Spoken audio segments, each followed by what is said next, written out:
Friends and family in the building. Got the mic on again. Hopefully the volume's good. When you step in, hit that like button. Andy Morris in the building. Whatever. Hey? Yeah, great topic. I got some things to talk about, man. I've been laying low. You know, holidays kind of dark times for me. You know, so I try to keep everything in perspective and not get too caught up. You know, never lied. I suffer from depression, so every now and then I just want to lay low. You feel me?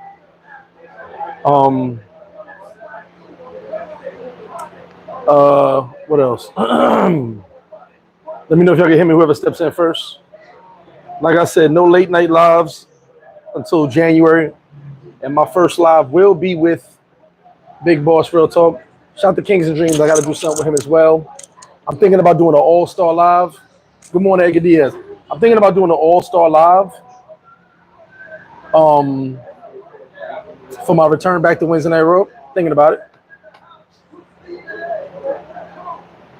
Can you guys hear me good? I want to make sure because I got the microphone on, so I want to make sure I'm clear. Joshua was good. Titus CPT was good, baby. MW, good morning. Going back to Medellin the third time in the past 6 months. That's what's up. Enjoy Medellin. Just be careful. So, as we start this live, I'm assuming all y'all can hear me. Okay, there you go. Blame it on my boogie. What's good, Young Jay? First off, I want to say I am not only talking about Sosua. For some reason, when I speak, you guys think my whole life is only revolving around Sosua. I had a life before Sosua. I had a life before I had a passport. So when I talk, I'm talking about generalized, worldwide. Matter of fact, that photo on my thumbnail is from Cuba. I got to do my Cuba video still. I had a great time in Cuba. But I'm talking about how not, don't be a stupid gringo anywhere in the world. Whatever country you choose to go to, vacation, staycation, don't be a stupid gringo. Now, I want to make something clear. For some reason, some of these YouTube idiots like to get my words construed and make up their own version of what I be saying. Dominican Republic is the second safest place I've ever been in my life. The second. The first is Cuba. Taylor May probably told you that. I told you that a couple times. There is crime everywhere in the world except Singapore. Shout to Singapore, did not have crime for 8 months. You know why? Because they don't play with crime over there, and they have the most surveillance of any country in the world. 8 months of no crime in Singapore. Big shout to Singapore. So all I said was Dominican Republic is the second safest place I've ever been. The first safest place is Cuba.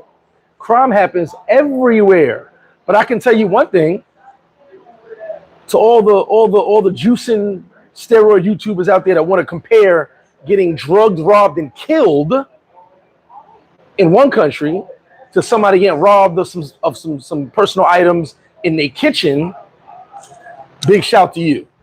I don't know what type of fucking comparison is comparing people getting drugged, robbed, and killed in one country to people getting their house broken into. You've heard of it 2, maybe 3 times in 2 years in another country. But I'll let them tell that because most of their views are fake anyway. So probably a few hundred of you guys watch it, if you know what I'm talking about. So basically I'm talking about vacationers, staycationers, expats. You guys know I'm an expat. I live in Dominican Republic, So I'm trying to tell you guys how not to be a stupid gringo, okay? Fred C, good morning. Kyle Hardy, what up? All goody. Titus CPT. All because something happened to someone else, and the 2 videos came out about people getting robbed in Sosua. One is a friend of mine who told me the story, but it wasn't like gun to your head getting robbed. It was somebody stealing some stuff. And I've told you this a lot of times before, and I will say it again. Most Dominicans are not thieves. And I'm telling you that because being a thief here, you're like a piece of shit. You're the scum of the earth in Dominican Republic. That's why you see them getting beat up when they steal something, because they go, if I'm poor, why are you going to steal from me and I don't got nothing? So a lot of stuff is done out of opportunity. I'll break that down later. So if you leave $40,000 in front of me, I'm going to pick $40,000 up.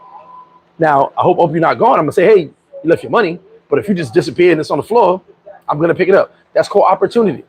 Just like if a Brinks truck, if you're driving on the highway right now and a Brinks truck busts open and some bags fall out and the traffic stops, you're going to get out and pick a bag up. Are you going to keep it?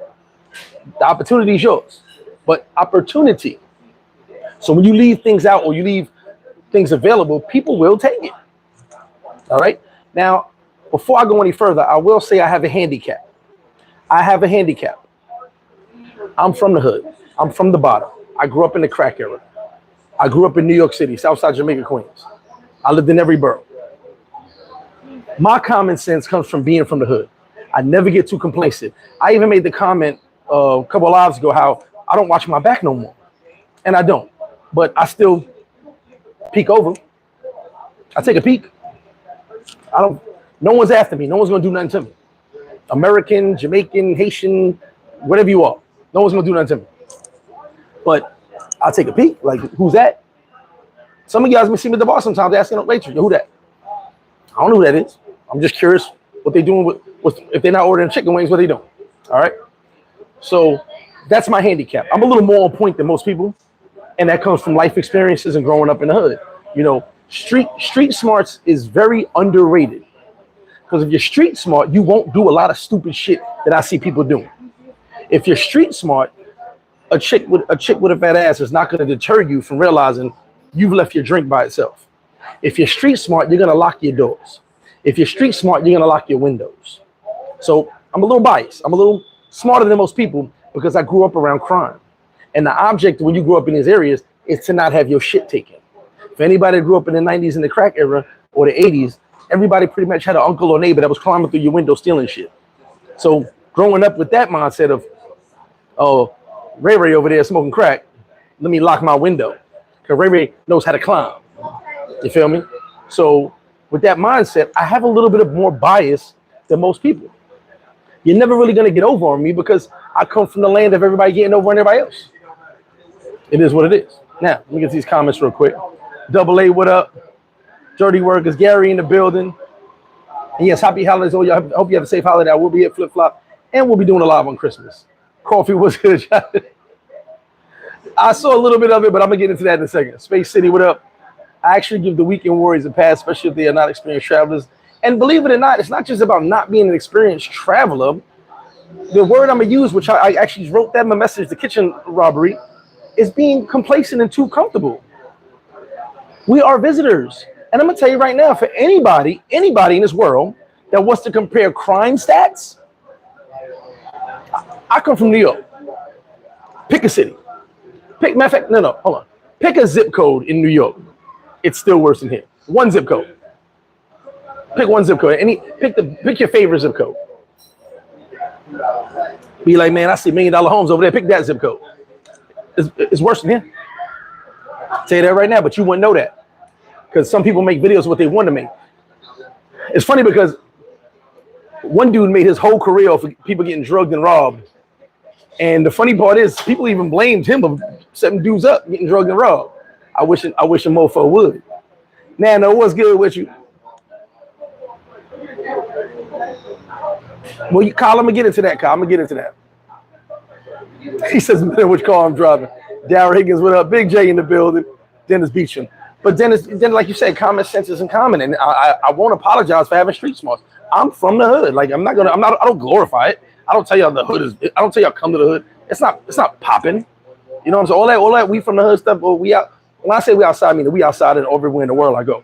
But when I say I'm from the hood, I'm not doing that to glorify the hood. I'm doing that to explain to you why I move the way I do, why I am as smart as I am, why these things don't happen to me because I carry myself. Look, first of all, shout out to all you donated toys. I walked inside my crib, which I'm in a pretty decent neighborhood. I walked inside my crib in the last 3 days with 15 or more giant bags of toys. Not the regular shopping bags, the giant bags, Toys R Us bags, the giant bags of toys walking in my house. People are watching me empty out the cars. I know people are watching. I know people are seeing all these toys come in my house. Or all these bags, even though they don't know what's in it, these bags. I'm not bringing garbage into my house. So they know I'm bringing multiple items into my house. When I'm bringing the big screen TV, they see me bring the big screen TV in the crib. So I know they're watching. But can you get in my house?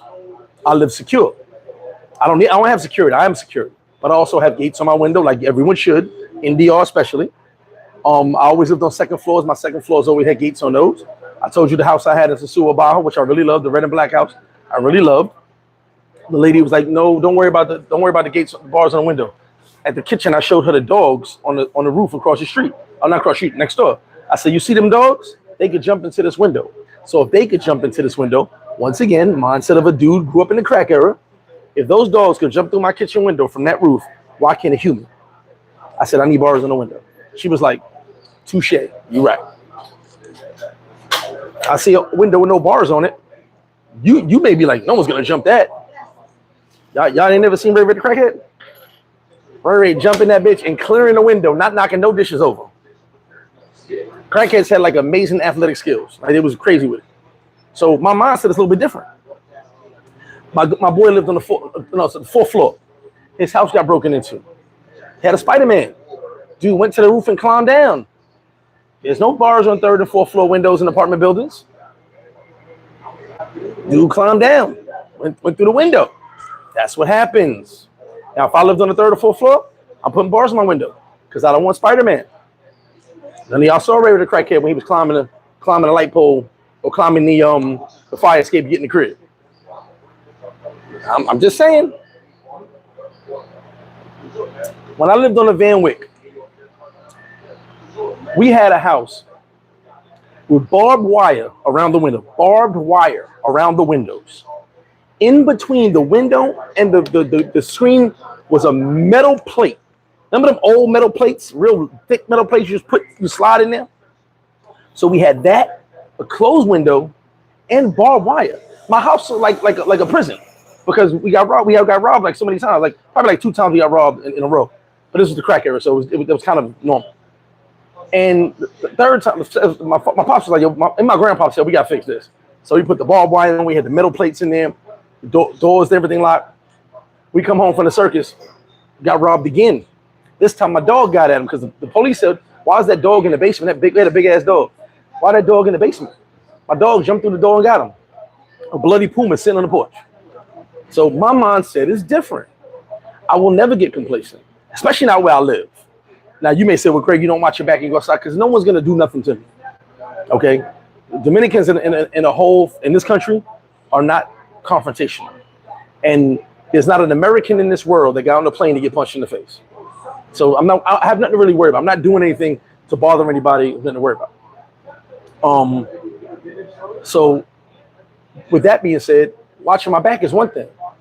But in my home, I'm not rich, but I got nice things that I like, that I take care of. Whether it be my sneakers, whether it be my TV, whatever it is. I have nice things that I worked hard for that I take care of. So my whole life I've always been like that, protect my stuff. Okay? So I'm gonna protect my home. And that means keeping myself secure. Let me catch you with these comments real quick, then we're gonna get into it. Ray Loyal in the building. Chocolate Ice was good. 2-1 was up, 215, sorry. Still trying to figure out how to disassemble the TV and reassemble the crib so folks don't know. JM, just get a couple dogs. Well, my crib right now is too small for dogs, but I will get a dog in my next crib. D Dirty Florida, what's going on right now? Diggy Alley Bay, what up? Yes, crackheads are very former athletes, and it could be future athletes that got on crack. Crack does give superhuman strength and flexible bones. Thomas, I'm not telling you no bullshit. This is real stuff that happened.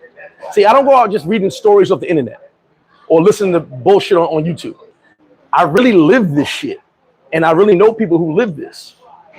One of my good friends hit me. He lived in Santiago. He said, "Tell me how a motherfucker was in my bedroom." I said, "What?" He said, "Yeah, bro." I said, "You ain't got balls in one?" He said, "Bro, they done told me no balls on the 4th floor." I said, "Man, fuck what they told you. Motherfuckers climb down. You never grew up in the crack area? Where was you at?"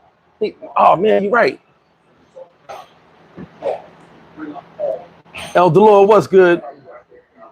LJ, for a little while, not most of my life was something on it, but yeah, for a little while I was Van Wyck. I moved a lot. I repair orders was good with you. Jay Cloud in the building, G Money in the building. What up? So basically, don't be a stupid gringo, right? First, let's talk about the expats and staycationers. Let's talk about expats and staycationers first. Yeah, hit that like button. You're right. Definitely hit that like button, y'all. For the expats and staycationers, I had to explain this to somebody on another chat. I was going back and forth with them on after the video was over. I will never be Dominican. I will never be Dominican. I was talking about no matter how long I am here, I don't give a fuck if I get paperwork that say I'm a citizen or a resident. I will never be Dominican. I am a visitor. So to all my expats, all my staycationers, we are visitors. I don't care if you hit 50 years. We are visitors. And whoever Cash App, thank you very much. I read all the names off on Sunday. I got a lot of more names to read off too. We are visitors. Okay? I don't care how much Spanish you speak. I don't care how many friends named Jose you got, how many friends named Liz you got. There's a lot of Liz's and Jose's. How many friends named Maria you got? Or what's the other name? Tiffany. I don't care. Or Dari. That's a big name here. You will never be Dominican if you were not born here. Okay. So hear me clear when I say that. I don't care how many homies, Dominican homies, moto conchos, taxis, employees. I don't care what you got. Buddies, hey, whatever you want to call them. I don't care how many you got. You will never be Dominican. You will never be family to them like you think you are. A lot of people I call family, but I know that we're not blood. So it is what it is. Matter of fact, some blood ain't even blood. So it is what it is. And yes, we are guests, behave accordingly. So that's number one. Number two, I know that some people come from great and beautiful and safe areas back wherever they come from. I know that. I do not, but I know some of you do. That being said, where I'm from, you cannot leave your door unlocked. Where I'm from, you cannot leave your car door unlocked or your window down. Where I'm from, you have to lock your windows in your house as well. Okay? That being said, because where I'm from is very dangerous. Here is not dangerous, but I take those rules of life with me everywhere I've lived. Even when I lived in South Carolina, which was very safe to me, but still lock my doors and windows. Lock your doors. Lock your windows. Put your belongings in a safe, not in a safe. Listen, don't let me finish before you zoom to you speed up. Rewind. Rewind it. Put your belongings in a safe place. I'll give you a case in point. I have bars on my window. I have hooks all around my house. So I put my keys on, put my stuff on, put my chains on, all that, right? The hook by I keep my bedroom, it's been cold, so my bedroom window's open, but I got a screen and I got bars on my window. And there's a cat. If the cat ain't sitting on top of the thing, I don't see the cat shadow, something wrong. He's always sitting on top of the wall. First off, you gotta make a lot of noise to get to my windows. But anyway,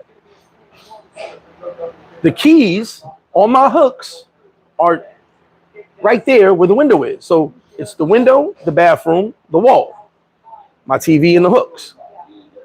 I've purposely moved everything. I call it a cane's distance.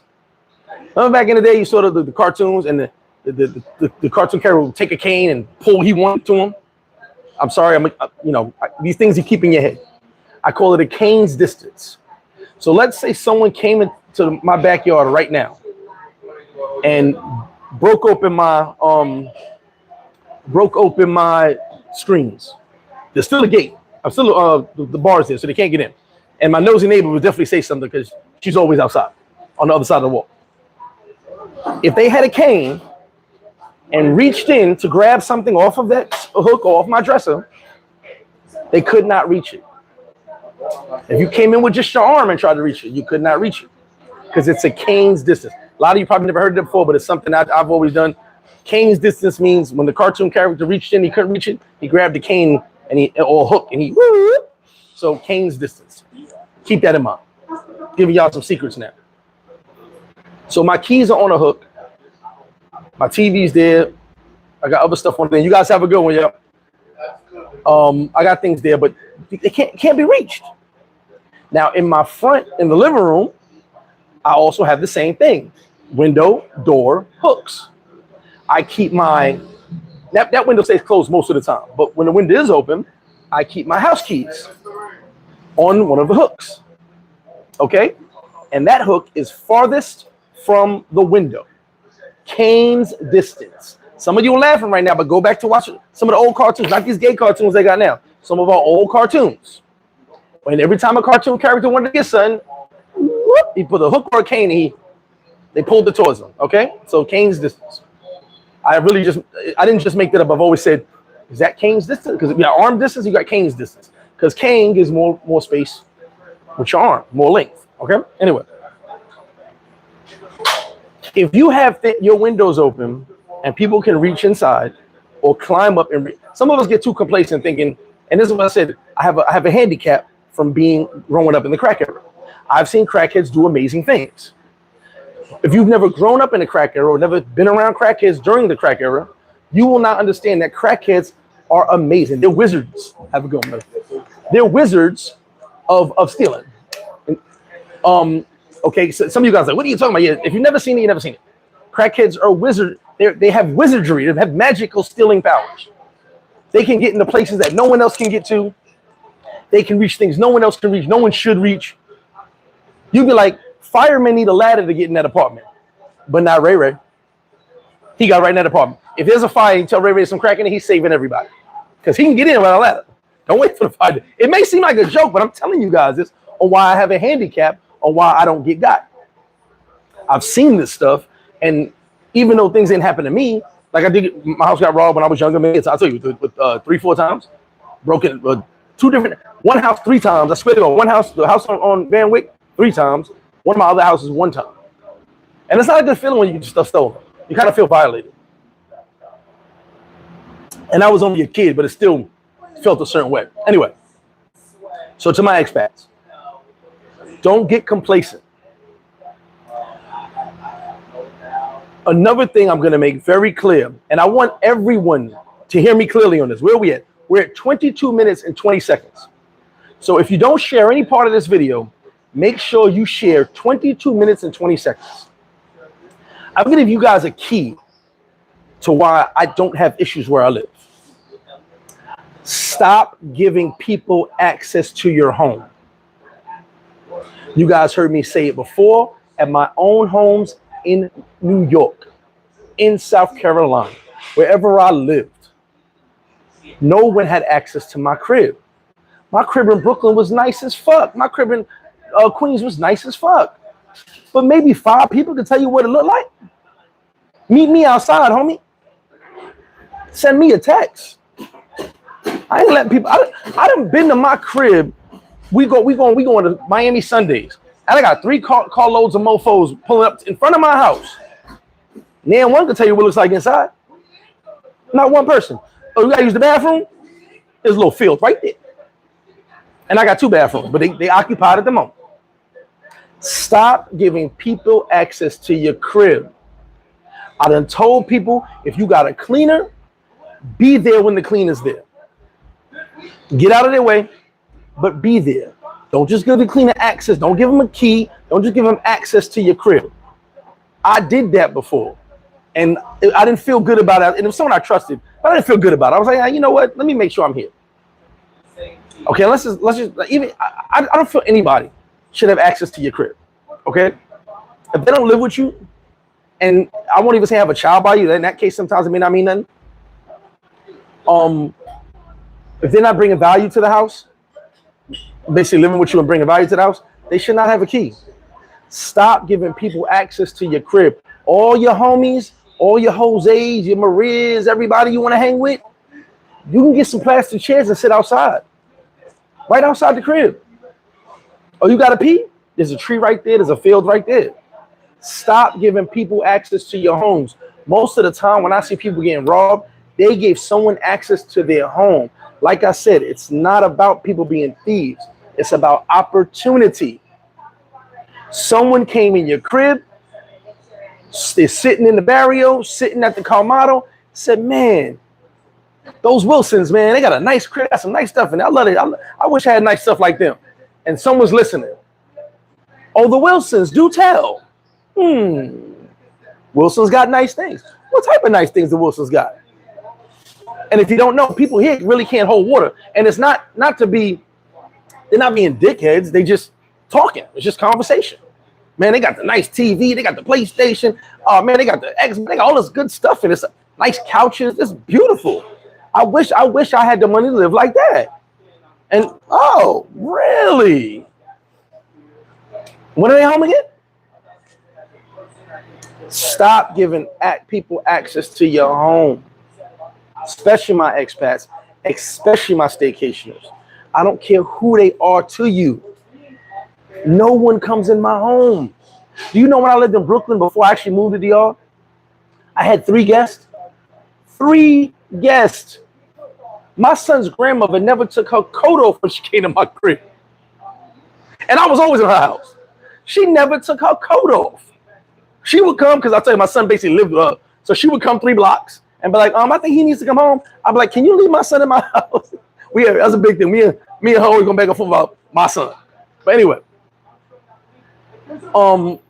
She never took her coat off. She come like, hey, let's get him dressed. And she go walk back the 3 blocks as she came. You know what I'm saying? I had 3 people in now my house in Queens. I had my ex-wife, so she had her family, but they all knew do not come to the basement. They come through, chill, I'd slide to the basement, get out of the way. You know, and then they come through deep because they knew I didn't like a lot of company. Like everybody who knows me knows I don't like a lot of people in my house. So it's not that I'm rude. Like I've had people tell their family, Greg's not the type that likes people in the crib. That's my sanctuary. That's my privacy. I know a lot of you guys like to entertain. What's up, Murdoch? Like to entertain. You like to have people over. That's cool. I'm not knocking that. But don't have 25, 30 people in your crib and you don't know who they are. Or you don't know where they live. Or you haven't been to their house. Okay? Because the reality is, the less people have access to you, the less people see what you got. No one knew I had a car for 2 months. I parked that shit down the block. And then just, boop, boop. Whoever saw me. I'm like, whatever. Stop giving people access to where you live. Another thing, to staycation to vacation. I'm going off this part of going off video for the Canadian couple. I think I commented on their video as well about the complacency and getting too comfortable. If someone takes something from you, your phone, your bank cards, or whatever the case may be, get on the goddamn phone and cancel it immediately. Immediately. Matter of fact, what bugs me out about a lot of people, I have multiple cards.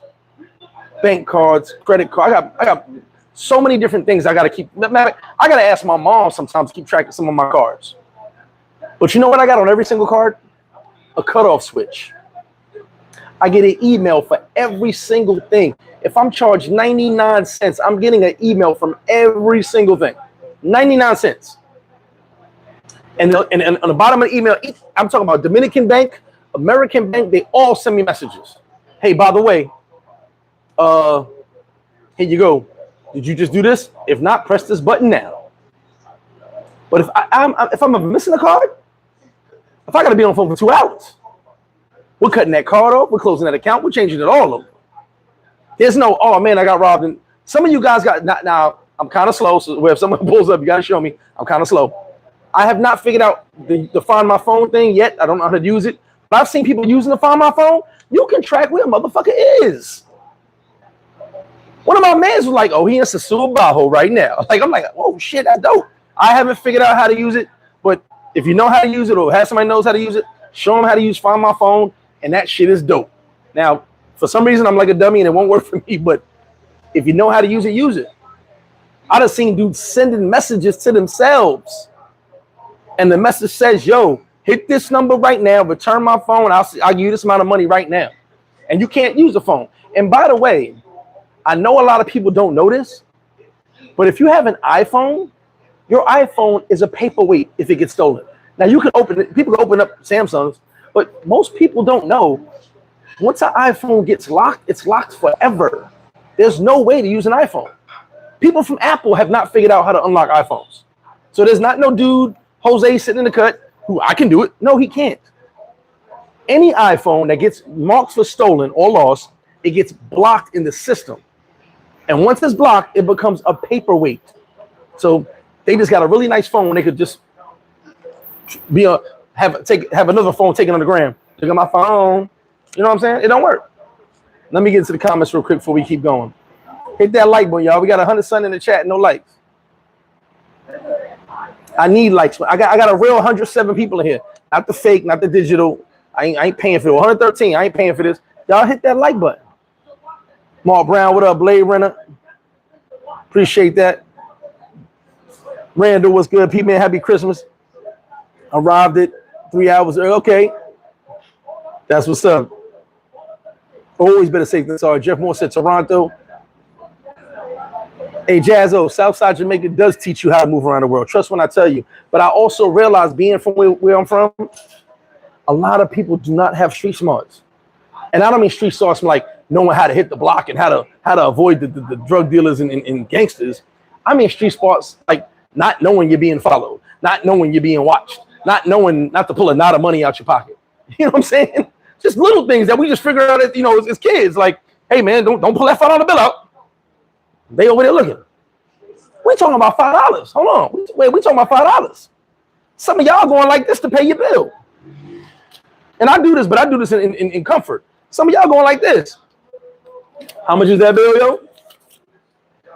We was kids. We was like, yo, put that $5 away, bro. Don't let anybody see that. And some of y'all watching the video like, yeah, he right. When you was in the hood, you like, yeah, man, put that $5 bill up. Don't everybody know that.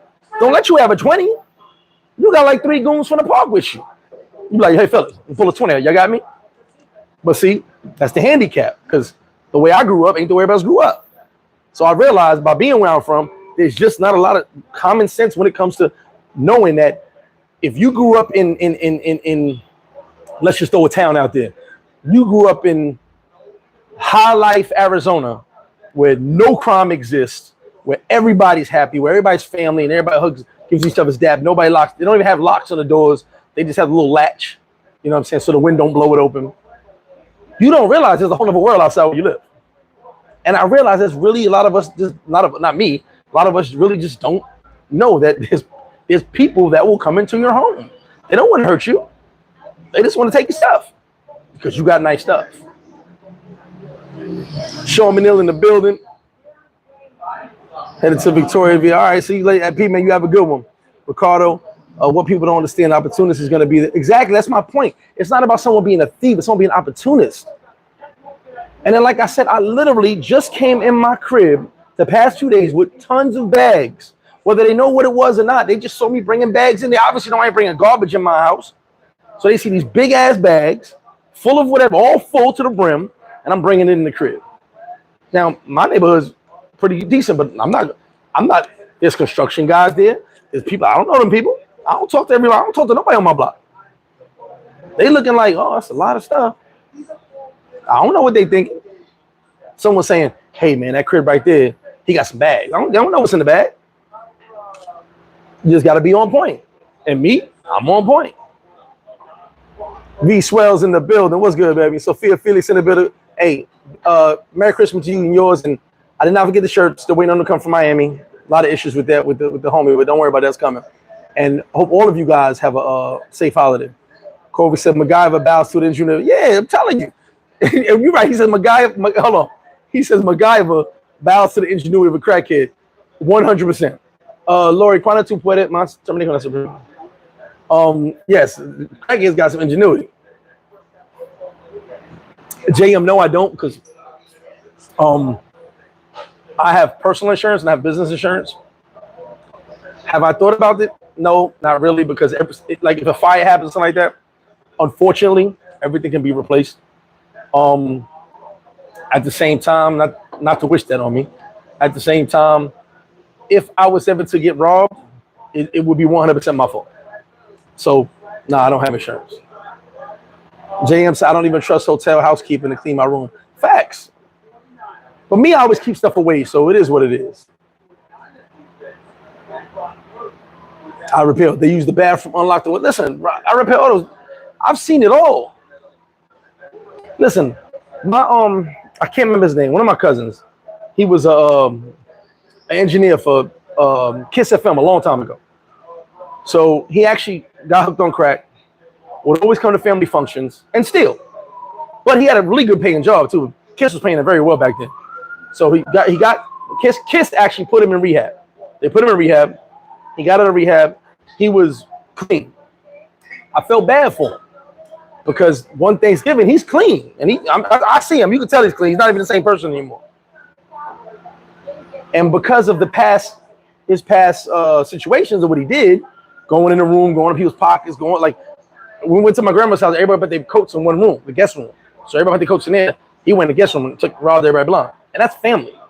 So now that he's clean, people will be like, what's he doing? You know what I'm saying? And I felt bad because I knew he was clean. But we watched him steal from there, rob the whole house during Thanksgiving, and walk out with a plate of food like it was nothing. Y'all have a good one, man. Thank you for the plate of food.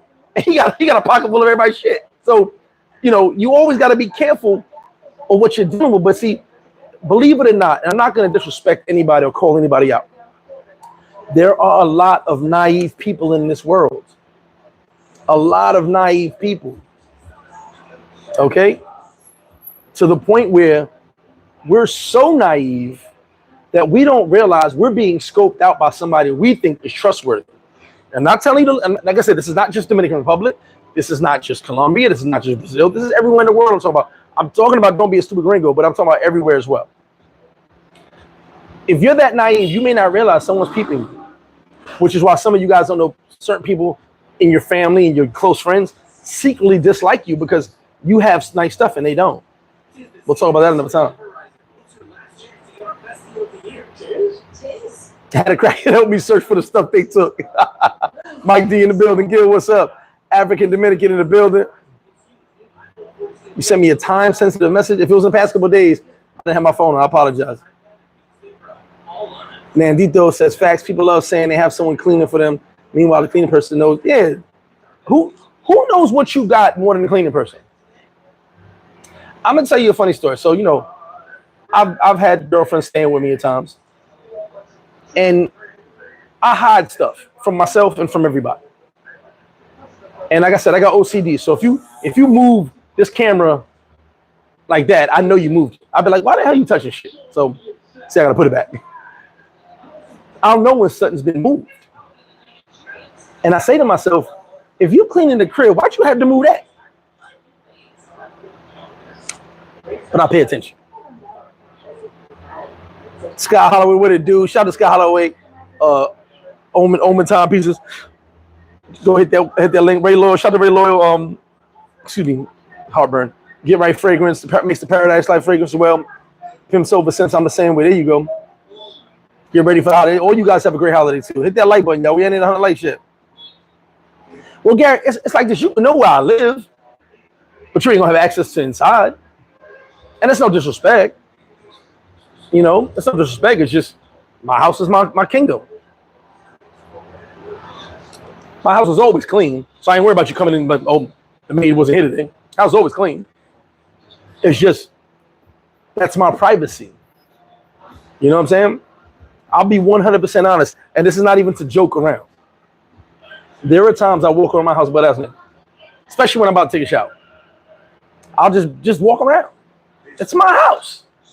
Now, of course, nobody's in the crib. My mom's not there, or whatever. But I'll just walk around the crib.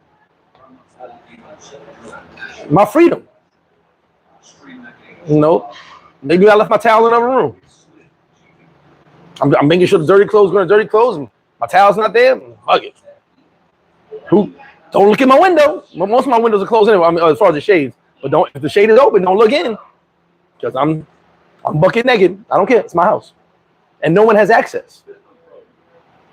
And you know the wild part is, you can tell when someone's looking in your crib. Like, I don't know. Maybe I'm overzealous with it. You can tell when someone's looking in your crib. You washing dishes. You don't feel somebody looking at you from the next house. You can tell. You know. There's a big thing when I travel. Big thing when I travel. And shout out to Steve-O, he knows this. My bag, my luggage, comes outside at 2 a.m. You will never see my luggage until I'm coming back from a trip. And certain times, my car won't move even when I'm here for days. So that you don't get comfortable thinking, Oh, he must not be home. His car's not moved. Because I'll just pop out the crib. Maybe I took a taxi that day. I have real crazy habits of no one can get me down pat. No one can ever sit there and know my route. Well, the route is kind of easy here. But no one can know my route. No one can know my time schedule. No one knows anything. And that's just from being where I'm from. You're never going to be like, you scout him out. He prays every day. It's at 6:25. He takes a shower. Then he's on the road at 7:15. And then he makes a stop for coffee. No, you'll never know that. You'll never be able to get it. My routine changes day to day, but it's the same, actually the same exact routine. I just change it up how I do it in the order I do things in. Back home, when I was running around all crazy, I would take a different way, a different highway home every time. Sorry, you guys, that's the luxury of living in New York. We have multiple highways, but I would take a different highway home every time. Go one way, come back another. So these are things embedded in me, which is why I'm trying to tell guys, don't be a stupid gringo.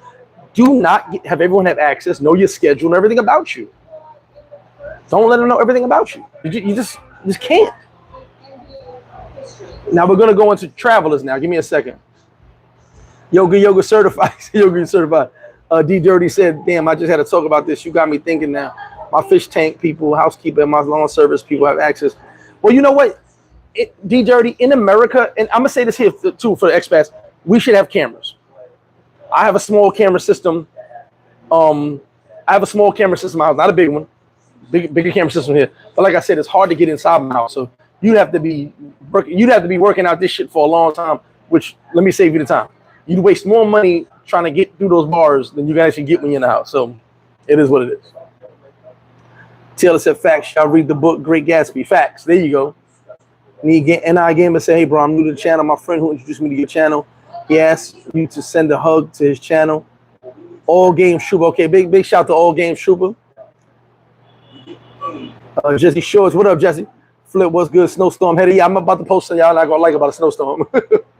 D Dirty said, my friends said they don't care about your past resume. They still will get you. Well, wait 1 second. That's the thing.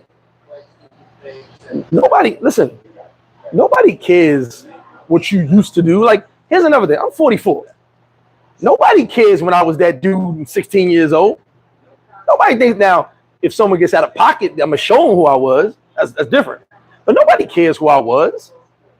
The reason motherfuckers don't fuck with me is because I walk around, I carry myself a certain way as to let you understand not to fuck with me. That's just the New York in me. But at the same time, nobody gives a damn. Nobody gives a damn about that. The rumors about me killing a bunch of people, that was like 8 years ago, that rumors went away. Yeah, dude, like, he's here all the time. He must have killed a bunch of people in New York. Whatever. Them rumors went away. No one cares about them. All they say about me is Greg's always helping the people. That's all they say about me. And he I show love to everybody, but no one's out here scared of me. As far as, they're not gonna rob me because they're scared. They're just not gonna rob me because I don't give them the opportunity. Remember that word, opportunity to rob me. Yoga said, bank app, you can stop. Yeah, most of the apps you can stop your car right away. Shout out to Dennis Beaton said, if your phone is stolen, show you have all important numbers. Facts, or have your stuff in the cloud or Google. I learned that when I lost one of my phones. I got all my stuff in Google. I'm good. Dominic Davis, what up? Donnell, what up? And yes, family does sometimes will hit first.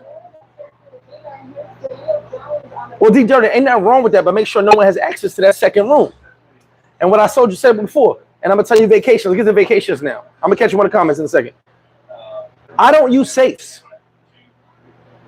Even when I try, Steve-O gets me like, brother, you're not using it. I just tried his voice. I just tried it. English voice. Brother, you're not using a safe. I don't use safes.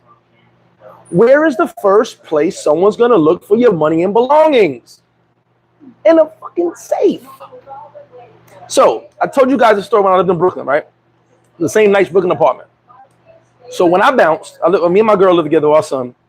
When I bounced, I would go on vacation. I would travel the states a lot, then I would travel the country. Travel out of the country, excuse me. When I would leave, she would go to her mother's house 3 blocks away because she didn't want to be in the house by herself. She's like, I'll go stay at my mom's house. I know you work and doing what you do. So one time I bounced for like 5 days. She's on mother house. I go to pick her up, come inside. My neighbor pops out the crib. It's an apartment building. He goes, yo, his exact words. You know what's weird? You never have company, but you let somebody in your crib? I said, I don't let nobody in my crib. What the fuck you talking about? I don't have company. You just said I don't have company. He was like, your cousin was over here a couple days ago. I was like, my cousin? Nobody know where I live, bro. He was like, someone came out your crib the other day. And when I came out and said, hey, what's up? I'm just great cousin. We're leaving. I said, oh, let me go in my crib. So he's behind me. He's like, oh, man, I hope nobody broke into you. He said, something didn't seem right. So I'm looking at him like, well, something didn't seem right. Why don't you call the police? Like, what the hell? I walk in the crib. I take a peek down the hall, but I can see my living room. I could tell some things were moved immediately. From that far, I could tell things were moved. Like I had a Apple speaker. This is when he first did the little speakers like that. But you put the iPhone in. I had an Apple speaker, and my laptop was on a big dresser. So that was gone. I could tell that was gone. My luggage. I had another piece of luggage. I would travel so much back then. I just travel for work too. I would travel so much that I had a piece of luggage with DR clothes and a piece of luggage with work clothes, my travel clothes, which is basically gym equipment. The luggage was gone. So I go to the kitchen. Now, listen to me clearly. I go to the kitchen. I open the freezer. My neighbor goes, what you think? They stole your waffles? I pull my waffle box out. There's $60,000 in my waffle box. Criminals don't go for the food. So I go in. So I immediately could play detective with this because I can tell you, because I know Crackhead Ray Ray, I can tell you how people move when they steal. So I go into my closet, open my closet. I said, okay, we're going to check that out in a second. My PlayStation's gone, my speaker's gone, my computer's gone, my laptop's gone, my girl's laptop's gone, my camera's gone. They got some good stuff on that camera. Anyway, now this is Brooklyn. I go into the bedroom, my drawers are open. I said, all right, 1 second. So I asked my neighbor to wait by the door. Because now I'm not no detective, but I can tell my TV's still there. A lot of things are still there. I can tell what happened. So before I start checking stuff, I go back to see how the fuck they got in my crib. Couldn't get in the bathroom window. It was too small, and it was locked. Went back in the kitchen where the fire escape is. They busted the fire escape window open. Cool. Now, how my nosy neighbor didn't see them. I always got nosy neighbors. Didn't see them come through the fire escape. It is what it is. So, all right, get in the kitchen. I walk in. There's my bag, right? Big old bag of luggage. That was my America travel bag. I walk in. First thing I see is a speaker, laptop. Throw it in the bag. They use my bag to steal from me. Throw it in the bag. I see a PlayStation. Throw it in the bag. Where do we go next? We go to the bedroom. Now, whoever was in the living room loading the bag up, the other guys, he said it was 3 guys. The other 2 ran into the bedroom. Now, by the way my stuff was moved, I had something like $100,000 in jewelry between me and my girl in the back of the dresser. When we would go out, we would move the clothes, take our jewelry out. We was going to take out, go out for a nice night in town. I didn't wear a lot of jewelry all the time, so that was only on a nice occasion. She had nice jewelry, I had nice jewelry. They put their hands in there and reached for jewelry or anything, reaching. But they never went to the very back of the dresser. All the clothes was pushed. They were there. We call it playing the piano. They were playing the piano, but they never got there. The next drawer had a couple items of money in it. Not a lot, maybe $1,000. Just some extra money I had to the side. They play piano. They play piano in all 6 drawers. Imagine IKEA dresser. They play piano in all 6 drawers. Now, at the same time they're playing piano in the drawers, someone went in the closet. Now, my sneaker collection was crazy. Pradas. I don't really do Jordans, but I had like a lot of exotic sneakers. Stuff from Japan, all types of crazy stuff. I just like different sneakers. Some of those sneakers are worth more money than the stuff they took. But they wouldn't know that because these is hood boogers. They didn't know nothing about how much those sneakers cost. And I ain't talking about resale. I'm talking about like these sneakers are very valuable. I like different shit. Anyway, at the bottom of my sneakers were piled up high, like 3 rows of sneakers. What's up, man? At the back, at the bottom of that was a safe. A safe. So while they're playing piano, someone's in the closet and under like 4 boxes of sneakers sees a safe. And 100% they yelled out, I got a safe. Let's go. The problem for me was, since everyone steals from the safe, because that's where everything is, no, safes are no longer safe. You ever heard the line, you want to hide something from a thief, put it in a book? There's no point using safes anymore, guys. I'm sorry. You know what was in my safe? Memoirs, my social security card, all those booklets you get, the memoriams from funerals. I lost a lot of family members in a short period of time. They're all in there. Memories, souvenirs from sporting events, tickets from concerts. That's all that was in my safe. I think I had a silver coin, a silver Indian coin. Probably worth some money, but not a lot. But it was important to me. That's what was in my safe. But when they yelled safe, they missed out on all that jewelry. I could replace the PlayStation. I could replace the laptop. I could replace the speaker. I could replace the luggage. But they didn't get any money.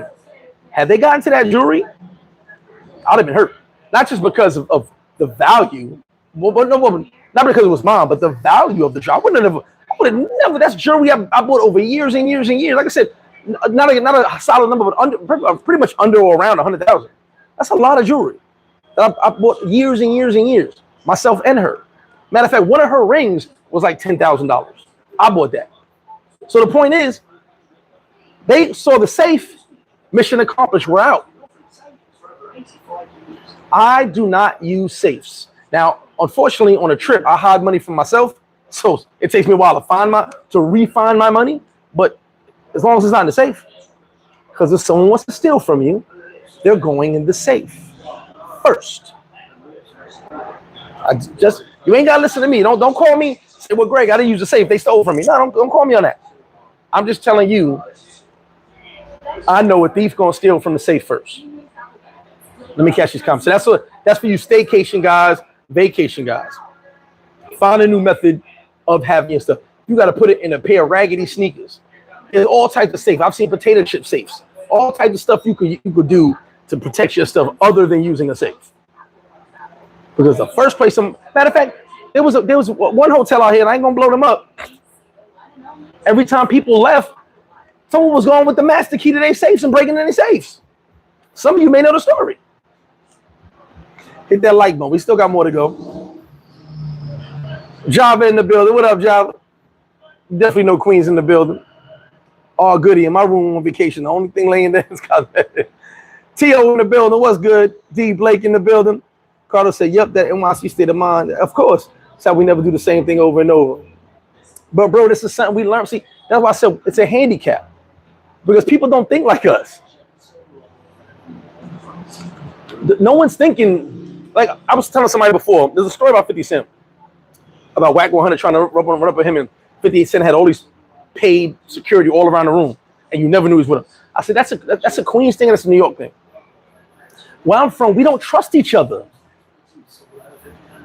If you on the other block, I know you, we cool, we play ball together, but if we get money, I don't trust you. You on my spot. So it's a mindset of being a New Yorker. Someone's always out to get you in some form or fashion. So it's a mindset of just not being trustworthy to people. Now, I trust people in general, but where I'm from, you got to do a lot for me to trust you in my old neighborhood. You know, you got to do a lot for me to trust you. Because everybody's out to get something out of you where we're from. You know what I'm saying? And that's a New York mindset. Now, a lot of you probably grew up in California, Jersey, some other place, and I'm sure you experienced that. But it's real bad in New York because wherever you go, listen, when you go to Jamaica Ave, you go to 42nd Street back in the day, someone's selling something. They're trying to get you to buy something. They're hustling. You got to deal with it. You got to learn how to say no. Or you got to learn how to negotiate. Yo, I want that, but I'm not paying this. When the boosters are selling stuff, they just rob Macy's. They selling stuff. You want that brand new jacket, but you ain't trying to pay the top price. That's a New York state of mind. Like I said, I won't be sorry for my handicap because it's a New York thing, but at the same time, it's what allows me to see what a lot of y'all may not see. Blue Moon said, plenty of people steal iPhone because you can't unlock them. Maybe you can't see your information, but who cares? The person can unlock it and use it. Blue Moon, it is, and I'm telling you from phone people, and you can look this up yourself. It is literally an 85% chance that you cannot unlock an iPhone. You can challenge me on that. We can go back and forth. You can hit me on the side, show me numbers, and I will come back on here and retort. I mean, I will whatever the word is. But everybody I know dudes who have phone companies. The dude here, not even the dude, him here in Sosua, and my man from Boston, my other man from New York, who have phone companies. They cannot unlock iPhones once it's reported stolen or lost. They block that. It's a special number. They block that, the IMEE, whatever it is number. They block that number and it becomes a paperweight. Bro, I done had people bring me iPhones, and I'm like, I can't remember that. And I hit my man, yo, I got this iPhone. He like, it's a paperweight, bro. So trust me. Unless you have a phone business and you can show me better, I'm talking from experience. People with phone businesses for years and years and years said that when iPhone gets reported stolen or lost, it is a paperweight. Now Samsung, on the other hand, you can unlock these. Shelton Collins in the building. Oh, shout out to Dominic Davis. Happy birthday to you. I have my money everywhere. Supreme Lifestyle, shout out to you. Knowing all Spanish and slang don't mean nothing more than they spend time learning it. We will always, exactly 100%. That's what I said. I don't care who you hang with, who you know. Listen. I love this country, and like I said, it's not just Sosua. I'm talking about everywhere. But when you have you know what they call it? When you have a hungry wolf is gonna eat one way or another. If he's got a gnaw on his own leg, he gonna eat. Somebody hungry. Look, I'm saying that's another thing from my neighborhood. If somebody hungry, they gonna eat. Nothing you can do is gonna stop them. If somebody really hungry, my bars ain't gonna stop them. But it's a combination of my bars, my neighbors, the dogs, the area. It's a combination. My bars ain't stopping nobody. Like if they really want to get inside. But the effort they'd have to put in is not worth the results. Carter said, "Phil, what part of Brooklyn did you live in?" I lived on 3406 Atlantic Avenue, right across from the BP. It was the BP gas station or Amoco gas station, right by the towers, Atlantic Towers. But my last time living in Brooklyn was when I lived in Flatbush Gardens, aka used to be Vanderveer Projects. Lived there for maybe 2 years, something like that. Then I moved here. Miss Brown's got a shout to you, Cuzzo. I'm well. I hope the family's doing good. Definitely. JM said you had to mount the safe with special crews. Well, yeah, that too. But you know, someone can break a safe out if they want it. D Dirty said, "I'm telling you, being raised in New York must prepare you for a lot. My cousin comes down to Florida, acting like someone going to get them. I'm telling you, it may sound like I'm over exaggerating, but I'm under exaggerating. Being from New York prepares you for a lot of things. A lot of y'all don't experience. You may not experience these things, you know, especially being from the city. I remember telling you guys, I went to my cousin's crib in Long Island, Oceanside, and they go like, "Let's go to the store." I'm like, "Y'all going to the store alone? That's like 3 blocks." Like, and they were like, "Yeah, let's go to the store."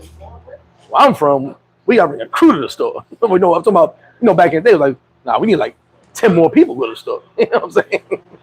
Maybe we gonna get some candy. But it's just that mindset. And that's why I'm doing this video, because I see a lot of stuff happening, and I believe a lot of us just do not protect ourselves as much as we should, and we get too complacent. Now, for my vacationers, besides the safes, no one should be making your drinks at all. I'm not gonna single out Colombia, but like I said, you got idiots on these YouTubes, idiots, and you could stamp this. Can't anybody say I bully a dude bigger than me? So it is what it is. You got idiots who come out here and will compare getting drugged, robbed, and killed in Medellin to someone getting their house broken into in DR. There's crime everywhere, but it's way less crime here. Has nothing to do with wings, nothing to do with nothing. Only idiots who don't go nowhere, who in their mama's basement and dirty ass wife beaters, and you could take that part out too. I said it. Believe everything is peach and cream, because in mom's basement everything's safe until it ain't.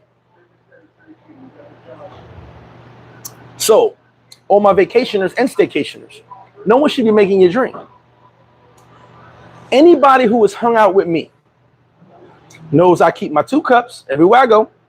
There's not a business alive that's gonna tell me I can't walk in. Well, there was one, but we don't go there no more. I walk everywhere in this country with my 2 cups. In this country. And in other countries. Brazil, Colombia. You're gonna see me in the club with my red cups. Trust me when I tell you. And anybody who's hanging with me, I'll tell you, Greg really got the red cups everywhere he go. Cuba, he did have the red cups in Cuba. Anyway, I keep my cups with me. Now, the point of this is I love my red cups. I love the volume I get. I know how I drink in my red cups. Meaning how much I drink.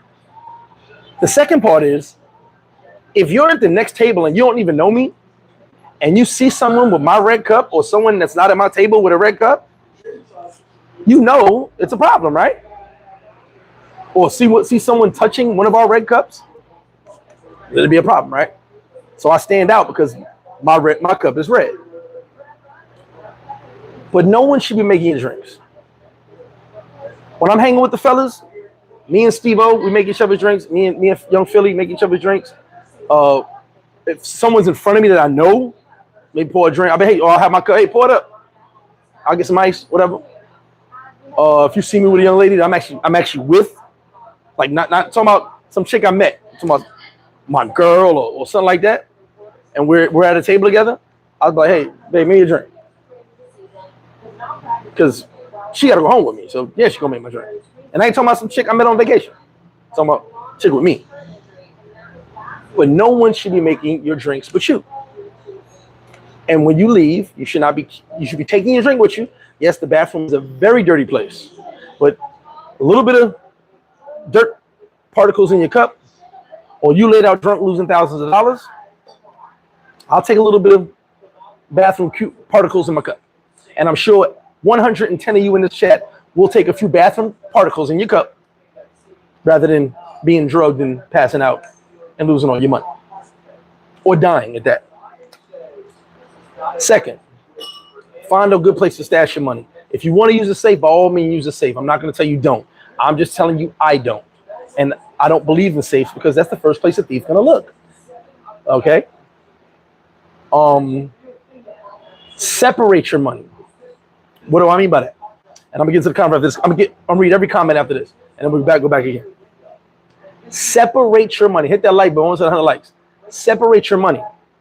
If you travel with $1,000, do not put the $1,000 in one place. Put 300 over here, 400 over here. What's that? I'm almost messed up in math, didn't I? Another 300 over here. Separate the money. This way, if someone does get you, and they go, oh, I got 300, let's go. They thought they hit the jackpot, but they didn't get all your money. Separate your money. If you got credit cards or debit cards, separate your cards. So if you lose one or get got for one, you still got another one.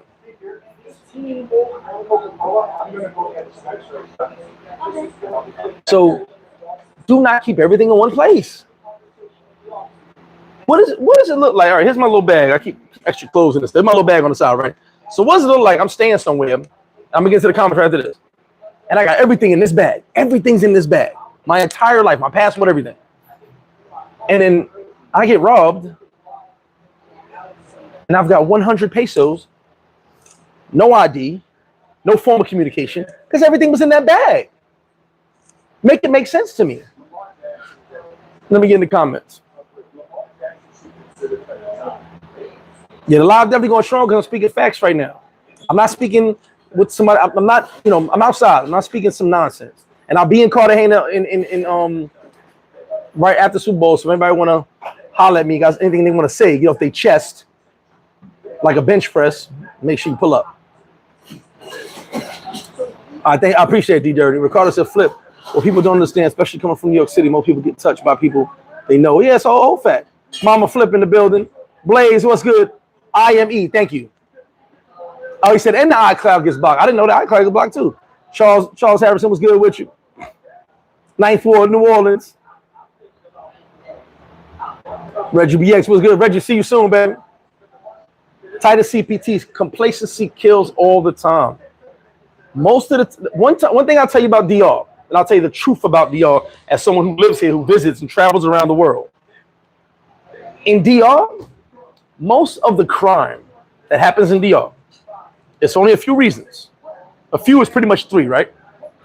Most of the crime that happens in DR, drugs, they were getting high, alcohol, they were too drunk, sometimes a combo of 1 and 2, alcohol and drugs. They'll leave those parts of the stories out. Or complacency. Someone got too comfortable. Someone had 55,000 Dominican friends, besties, and didn't realize that out of 55,000, there was a few hundred of them like, I like that. That look nice. That look nice in my house. You understand? Only a few things when it comes to crime here. Now, do people get pulled up on with guns? Not Sosua. When you go into the hood, here and there, but most of the time, bullets cost a lot of money in Dominican Republic. Oh, yeah, I think I was joking. I'm not joking about taking nobody's gun. Listen, I've never been robbed in my life as far as a one-on-one robbery. Never in my life. It'll never happen. It can't happen. You know why? And not saying it can't, but you know why it can't happen? Because it's going to take a lot for someone to take something I have. And I'm not saying it to be tough. I'm saying it to be, this is the type of person I am. My pops used to tell me my whole life, if someone comes for something you got, give it to them. And I'd be like, pfft. And I'm talking about since 8 years old. Because you can't take nothing from nobody in the hood. I knew that. Everybody older than me. Don't let nobody take. Don't let nobody take your chain. Don't let nobody take nothing from you. You lose that, you lose everything. Lose that, you lose your respect. That's just how I grew up. So my pops, because when you're in the hood, my pops knew people getting robbed. He like, if someone come to rob you, just give it to him. I'd be like, yeah, I ain't been robbed once in my life. Maybe because I'm big, maybe because I got that look on me that says, you better bring some lunch today because it's gonna be a while. But that's just me. I ain't telling you to do that. I'm just telling you, I have a problem since I was a kid of where I'm from, having anything taken from me. That's why I said I don't condone thieves. And this country is really against thieves. So that's why you see people steal, they beat the hell out of them. It's mob justice. So that's why a lot of stealing doesn't happen here, because they hate thieves here. But the robbery thing is like same thing on a moto, real quick. Most of them ain't got guns. Ain't like Colombia where they got bullets in their gun. They ain't got bullets in their gun. I had an employee at my bar in Puerto Plata, no bullshit. She's at the light with her brand new phone in her hand. It was like a Galaxy 8 back then. That was brand new back then. She got punched right in her face. Now she's on a dark block in the hood, sitting at the light up the solar. She not noticing us around, got punched right in her face. How her phone take? Now that's in the hood. Would you be there? Most of you guys will never be there. Does it happen? Yes, it does. But that's in those areas where crime is a little heavier than the tourist area. Still ain't a lot of crime compared to where I'm from, but if you get caught slipping, it'll happen. Definitely make your own drinks. Noble said, yo, Southside Jamaica Queens in the building. Shout out to you, Noble. Everything good. Marcel, what's good? Ms. Brown, what's that's how our grandmother did things. You already know. I got family in the chat. Like, I ain't got to make nothing up. Malcolm says, separate your money, credit card. Yeah, bro, if you got everything together, let me know where you live. No, I'm playing. I'm joking. But I say that because let me know where you at so I can come to your crib, slide out with the stuff, and you see how it feels to have everything in one spot. Because if they, like I said at my house at the time, they got the safe. We got the safe. Let's go. They thought they got it. So if you got your money separated, everything separated, yo, we got $300. Let's go. They think they hit it. They think that was all your bread. We out. Then another thing, vacationers. Matter of fact, let me finish. Hit that like button. Let me finish these comments, and I'm gonna tell the next thing to vacationers that you guys really need to mother effing know. Don't be a stupid gringo. Ken in the building, FFTP channel. TF and 4 pros. D Dirty said, kills me when someone lives in Sosua and owns a business who tells you not to trust people making drinks. You should listen. Hey, D Dirty, I'm telling you, don't be in the club. You facts, right? Don't trust nobody making drinks, but come to FlipFlop, have a drink. Well, I'm being honest about your travels. Now, at a bar, I hope I trust the bartender, even though in South Jamaica, Queens, a lot of them bartenders I ain't trust. So that's another story. But yeah, I hope you can trust when you go to a business and have a drink. But I'm talking about when you out drinking, no one should be at your table making your drinks, The girl you just met, you know she's pretty, nice tits, nice ass. Excuse me for the ladies watching, but she's not making you drinks. You just met her. Or I don't care if you're talking on Tinder for 2 years. I'm not letting her make my drinks. I don't care if I've known her for years and I've smashed. She's not making my drinks.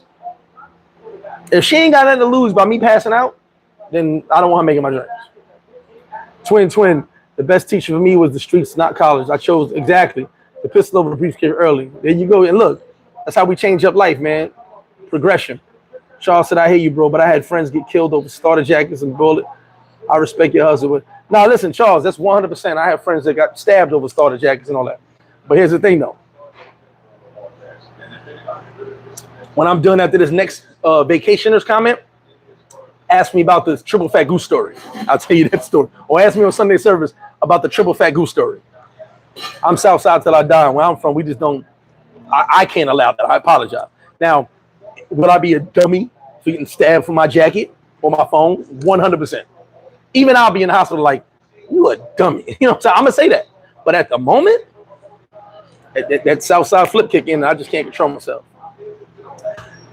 You definitely get 100%. I agree with you, Charles, and you're not wrong.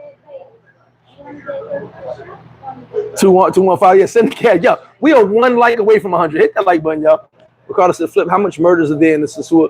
Oh, not many at all. And without naming names, and I'm getting to the vacations right now, without naming names, the few deaths or murders, besides people drowning, were done by loved ones. I'm going to say it again. We had 100 likes. Congrats. Jay Snism, Compton in the building. You guys had the Raiders, Jackson, the UNLV. I know about that. The few murders or deaths, by robbery or whatever the case may be, to tourists are usually by loved ones, friends. Once again, opportunity. You allowed access to these people in your home. To my ladies, if you are married to a non, if you are in another country, Colombia, DR, Brazil, wherever you at, and you're married to someone that is from that culture, their family is not always going to be your family. Their family may not always have your best interests at hand. Men, if you're gonna wife up a chick and be in love and buy her furniture and all that and try to be part of the family, their family, maybe even that person is not part of your best interest. So you got to be careful. And see, that's another thing. I know people. I'm a people person. I know people. I could tell right off the bat if a motherfucker's scumbag. Sometimes they blind me because I'll be like, he reminds me of somebody cute. But they blind me because I'm not thinking they can't scumbag me. So I just be laughing.